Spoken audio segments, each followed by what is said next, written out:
Okay, so a message that I got today ties into something that's been happening to me pretty much this whole month, if you will. But I know this message has to go out to some other people also.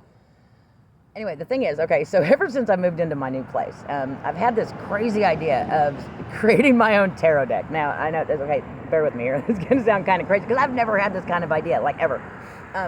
And for some reason, it's basically just about getting messages through.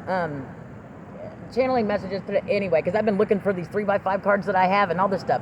Well, anyway, last weekend, I watched a video, and somebody in the video mentioned creating their own tarot deck, and I'm like, you have got to be kidding me.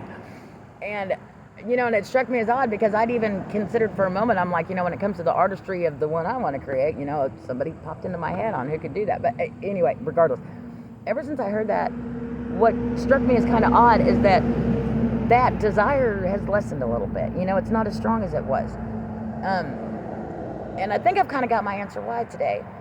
Now, this Four of Swords, guys, I don't know if you can see it. Anyway, there's 3 swords above and 1 on the bottom, right?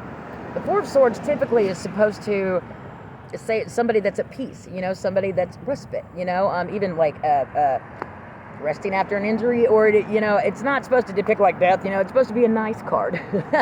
A nice energy. Well, to me, as far as I'm concerned, when you look at this, it looks like that guy's taking his truth. That's the Ace of Swords to me right there. That guy is taking his truth to the grave with him because he's afraid of what speaking his truth might do.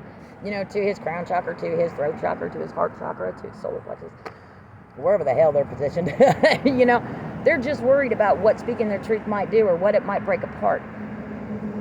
And so they're taking that truth to the grave with them. Something about them that they're not wanting to fully realize. Simply because of what they're afraid it might do or afraid it might tear down what they've done. I don't know. I really don't know. All I know is that somebody's taking their truth to the grave with them. And I don't know if that's why, maybe I don't want to say no longer, but I have a lot less of a desire to create my own tarot deck. I don't know. I love you guys. Have a wonderful rest of your day.